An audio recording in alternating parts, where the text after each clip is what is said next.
మహాశివరాత్రి, కార్తీక మాస సమయాలలో కోటప్ప కొండ క్షేత్రం భక్తులతో కిటకిటలాడుతూ ఉంటుంది.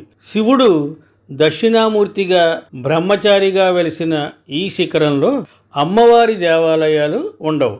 కాబట్టి ఇక్కడ పెళ్ళిళ్ళు కూడా జరగవు.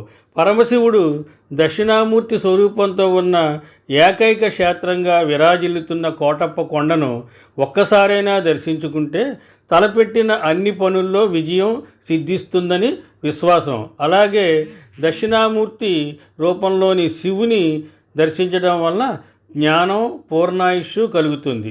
నరసరావుపేటకి 12 కిలోమీటర్లు, గుంటూరుకి 56 కిలోమీటర్లు దూరంలో ఉన్న కోటప్ప కొండను చేరుకోవడానికి రైలు, బస్సు సౌకర్యాలు ఉన్నాయి.